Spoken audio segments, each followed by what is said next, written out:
నమస్తే, welcome to B6 మన వెలుగు మన వార్తలు. మన బీసీ సంఘ జాతీయ అధ్యక్షుడు మన జాజాల శ్రీనివాస్ గౌడ్ అన్న మాట్లాడుతూ మన ప్రెస్ మీట్లో మాట్లాడుతూ ఆర్టీసీని ప్రభుత్వంలో విలీనం చేయాలి అని చెప్పేసి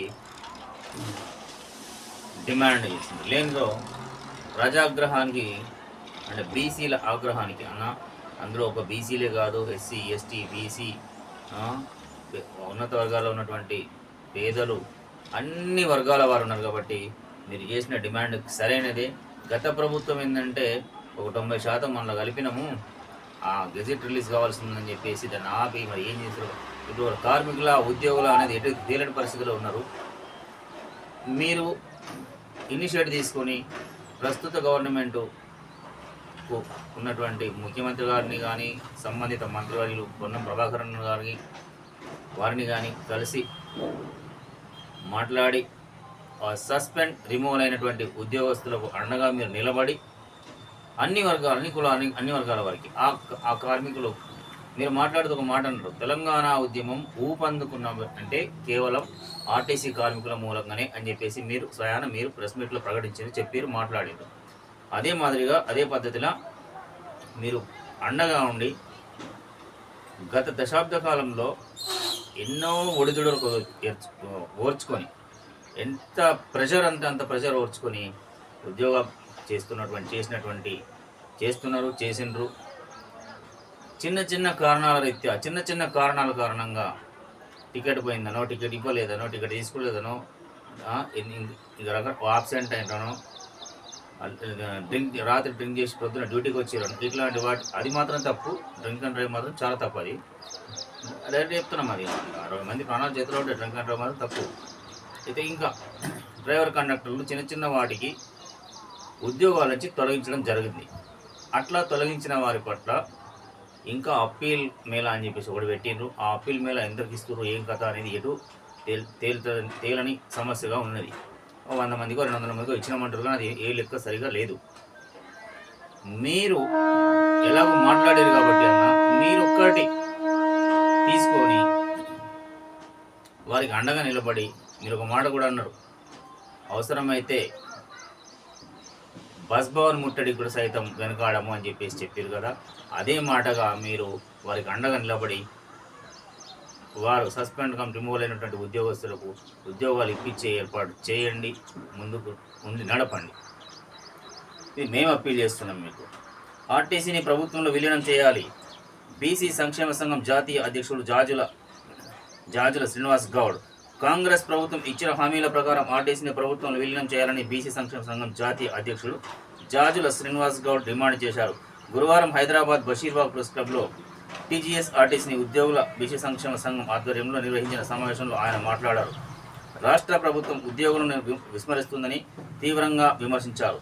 మహిళలకు ఉచిత బస్సు హామీ ద్వారానే కాంగ్రెస్ పార్టీ అధికారంలోకి వచ్చిందని తెలిపారు. సింగరేణి తరహాలోనే ఆర్టీసీ ఉద్యోగులకు లాభాల్లో వాటాన్ని కేటాయించాలని చెప్పారు. ఇది మర్చిపోవాలి. సింగరేణిలో వాటాలు పంచుతారు, లాభాలకు వస్తే అది నడుస్తూనే ఉంది. కానీ ఇక్కడ ఉన్న ఉద్యోగాలు ఊడిపోయినాయి కదా, వారిని ముందు ఉద్యోగాలకు తీసుకునేటట్టు మీరు మాట్లాడిన మాట ప్రకారం కొంచెం వారికి అండగా నిలబండి. అదేదో మీరు సంబంధిత మంత్రి గారితోనో లేదా ప్రభుత్వంతోనో లేదా యాజమాన్యంతోనో మాట్లాడి ఆ ఏర్పాట్లు చేయండి అన్న. ఆ పనిలో ఉండండి. లాభాలు ఇచ్చిన తర్వాత ఉన్న ఉద్యోగాలు ఇస్తే చాలు, పని భారం తగ్గించిపిస్తే సరిపోతుంది. అట్లాగే ఆర్టీసీ బీసీ ఉద్యోగుల సంఘాన్ని ప్రభుత్వం ఇప్పటి వరకు గుర్తించకపోవడం విచారకరమన్నారు. ఇక మరి ఇక్కడనే ఉంది కదా. ఆర్టీసీ బీసీ సంక్షేమ సంఘం గుర్తింపు సంఘంగా లేదన్న అక్కడ. అదే ఎస్సీ ఎస్టీ ఎంప్లాయీస్ యూనియన్ సంక్షేమ సంఘం ఉంది, సంతోషం, ఉండాల్సిందే ఉన్నది. అట్లాగే బీసీ సంక్షేమ సంఘం కూడా గుర్తించాల్సిన అవసరం ఉంది. ఇప్పుడు రానున్న కాలం బీసీ సంఘాలదే, బీసీ రాజ్యమే కాబట్టి ఇక అన్నీ అదే కాబట్టి నడుస్తుంది. కాబట్టి అదే భవిష్యత్తు తెలిసిపోయింది. ఇప్పటికైనా ఆ యాజమాన్యం గుర్తించి కనీసం మీరన్నా జాజాల శ్రీనివాస్ గౌడ్ మీరన్నా వీరికి అండగా నిలబడి వారి ఉద్యోగాలు వారికి ఇప్పించండి, ఆ పని భారం తగ్గించేటట్టు చూడండి. సంబంధిత మంత్రితోనో లేదా ప్రభుత్వంలో ఉన్న పెద్దలతోనో మాట్లాడండి, లేదా సరాసరి ముఖ్యమంత్రి గారి దృష్టికి తీసుకెళ్ళండి. మీరైతే ఏకంగా బస్సులోనే ముట్టడి చేసేంత వరకు చూసుకోకండి అని చెప్పేసి మాట్లాడారు ప్రెస్ మీట్లో. అది సంతోషకరమైన వార్త. ఇక ఆర్టీసీ బీసీ ఉద్యోగుల సమస్యలను పరిష్కరించకపోతే బస్ భవన్ ముట్టడిస్తామని హెచ్చరించారు. అన్న, బీసీ ఉద్యోగుల సమస్యలు మాత్రమే కాదు, బీసీ అనే కాదు, ఆ ఒక్క సంస్థలో పనిచేస్తున్నప్పుడు అన్ని వర్గాల కార్మికులకు అండగా నిలవాల్సిన అవసరం ఉంటుంది. బీసీ, ఎస్సీ, ఎస్టీ అందరూ,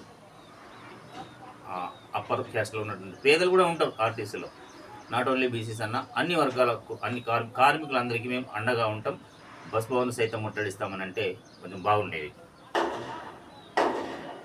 అదే నో ప్రాబ్లం. మీరు త్వరలో ఆర్టీసీ బీసీ ఉద్యోగుల మహాసభను పెద్ద ఎత్తున నిర్వహించనున్నట్లు వెల్లడించారు. త్వరలో జరిగే ప్రమోషన్లో బీసీలకు రిజర్వేషన్ కల్పించాలన్నారు. ఈడబ్ల్యూఎస్ రద్దు చేసి విద్యా ఉద్యోగులు 42% రిజర్వేషన్ కల్పించాలని పేర్కొన్నారు.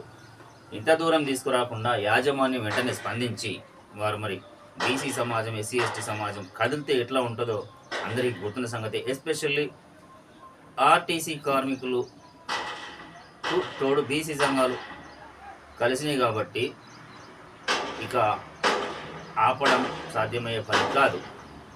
ఇది కాస్త ప్రభుత్వానికి చెడ్డ పేరు రాకముందే, ఈ బస్ భవన్ ముట్టడి, ధర్నాలు ఇవన్నీ కాకముందే ఈ తొలగించినటువంటి కార్మికులను యథావిధిగా వారి సర్వీస్తో పాటు వారికి ఉద్యోగాలు ఇస్తూ పునర్నియామకం అంటే రీఇన్స్టంట్ చేస్తూ వారికి ఆర్డర్ కాపీలు ఇచ్చేయాలని చెప్పేసి పదే మేము చెప్పినవి.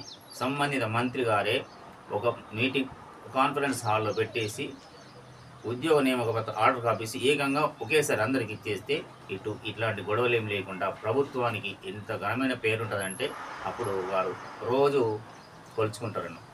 అది దృష్టిలో ఉంచుకొని ఇది జరగకముందే జాగ్రత్త పడి ప్రభుత్వం వెంటనే యాజమాన్యం, ఎస్పెషల్లీ యాజమాన్యం అధికారులు చేయబట్టే ప్రభుత్వం జీవో ఇచ్చింది. యాజమాన్యం మాత్రం అలసత్వం ఎందుకు చేస్తుందో అర్థం కావడం లేదు. ఈ కార్మికులపై పని భారం అయితే ఎనలేని పని భారం, అది చెప్పనవి కాదు.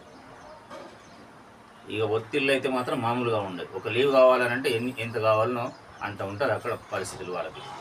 అందుకే మేము రిక్వెస్ట్గా చేసేది, ఇప్పటికైనా స్పందించి సంబంధిత యాజమాన్యం మళ్ళీ గుర్తు చేసుకున్న మొన్న సీఎండీ గారు ఇక్కడ సింగరేణిలో సీఎండీ గారు ఒక 400 మందికి ఇదే మాదిరిగా సస్పెండ్ కమ్ రిమూవల్ అయినటువంటి ఉద్యోగులకు ఎట్ ఏ టైం సింగిల్ టైంలో ఒకేసారిగా వారిని తిరిగి రీఇన్స్టాంట్ చేస్తూ ఉద్యోగాలు ఇచ్చింది కదా, ఇవ్వడం జరిగింది. మీరు కూడా అట్లనే ఇక్కడ ఉన్నటువంటి ఆర్టీసీలో, తెలంగాణ ఆర్టీసీలో ఉన్నటువంటి యాజమాన్యం వెంటనే స్పందించి వీరికి రీఇన్స్టాంట్ చేస్తూ ఆర్డర్స్ ఇవ్వాలని చెప్పేసి ఈ బీసీ సంఘ నాయకులు, కార్మికులు ఒకటై రోడ్డు మీదకి వచ్చి బస్ భవన్ ముట్టడి కార్యక్రమం కానీ ఇంకా రకరకాల చేపట్టక ముందే ఇది జాగ్రత్త పడితే ఉన్నటువంటి ప్రస్తుత ప్రభుత్వానికి రిమార్క్ లేకుండా ఉంటుంది, మంచి పేరు అనేది ఉంటుంది. ప్రభుత్వ ఏర్పాటులో ఈ యొక్క కార్మికులు ఎంత కీలక అంటే ప్రభుత్వం మార్చడంలో 54,000 మంది ఉద్యోగస్తులు ఉన్నప్పుడు ఇప్పుడు తగ్గి కాస్త 44,000 వచ్చింది నాకు తెలిసి. ఇక ఇంకా సస్పెండ్ రిమూవల్ చేస్తూ ఉంటాం, ఇంకా తగ్గి ఉంటారు. అదే అందుకనే ఇది తిరిగి ఇలా రీఇన్స్టాంట్ చేస్తూ, అట్లాగే ఈ జాజాల శ్రీనివాస్ గౌడ్ అన్నగారు చెప్పినట్టుగా అది జరిగిన కార్యక్రమం కాబట్టి ప్రభుత్వంలో విలీనం చేసేటటువంటిగా అది ఏంటిగా మరి మీరు న్యాయ నిపుణులతో ఆలోచన చేసి ఆ చేయండి. ముందు మాత్రం ఎవరి ఉద్యోగాలకు వారికి ఇచ్చేటటువంటి కార్యక్రమం చేస్తారని కూడా మేము అనుకుంటున్నాం. చేయాలని కోరుకుంటున్నాం. ఏంటి చిన్న ఉద్యోగాలు వాళ్ళ కలెక్టర్లు గారు, ఐపీఎస్లు గారు, ఐఏఎస్లు గారు, లేదా ఇది మన గెస్టులు గారు ప్రజాసేవకులు, నిజంగా చెప్పాలంటే ప్రజాసేవకులు. వాళ్ళు కార్మికులు కాకుండా ఇటు ఉద్యోగులు కాకుండా ఉన్నారు వాళ్ళు. ఇప్పుడు ఆ పోయిన పెద్ద ఆయన ప్రభుత్వంలో ఉద్యోగాలు చేస్తున్నామని చెప్పేసి ఒక మాట అయిపోయింది, ఇక్కడక్కడ ఆగిపోయింది. గెజెట్ వచ్చింది, ఇక అయిపోయింది. ఇక్కడ కార్మికుల మరి ఉద్యోగస్తులు డైలమాలో ఉన్నారు. కార్మికులు ఇప్పటికైతే కార్మికులే అనుకుంటున్నాం, ఉద్యోగులు అయితే మేమైతే అనుకోవడం లేదు. ఎప్పుడైతే ట్రెజరీ నుంచి గవర్నమెంట్ ఖాతా నుంచి జీతాలు వస్తాయో అప్పుడు ఉద్యోగాలు అనుకుంటాం. తక్షణ కర్తవ్యం ఏంటంటే తొలగింపబడినటువంటి కార్మికులను, డ్రైవర్, కండక్టర్, మెకానికులను ఎవరైతే ఉన్నారో వాళ్ళను తిరిగి ఎట్ ఏ టైం చేస్తే ఉన్న అధికారులకు కూడా మంచి పేరు అనేది ఉంటుంది. మీ ద్వారా ప్రభుత్వానికి మంచి పేరు వస్తుంది కాబట్టి సరే తిరిగి అవకాశం ఇస్తున్నాం కదా, చిన్న చిన్న తప్పులకు మరి తిరిగి చేసుకోకండి అని చెప్పేసి వాళ్ళకు ఒక మేళా పెట్టేసి అక్కడే ఇచ్చేస్తే సరిపోతుంది. దీనికి మరి సంఘాలన్నీ కలిసి వచ్చిన రోజు ఆ కార్మికులు ఏకమైతే తెలంగాణ ఉద్యమంలో ఎట్లా కదిలింటారో అందరూ తెలిసిన విషయమే. బస్తీ పోలకే తాళాలు వేసినప్పుడు అంతదాకా తీసుకురాకుండా, అంతదాకా రాకుండా సమస్య జటిలం కాకముందే పరిష్కారం చేయడం శ్రేయస్కరం, అందరికీ మంచిది.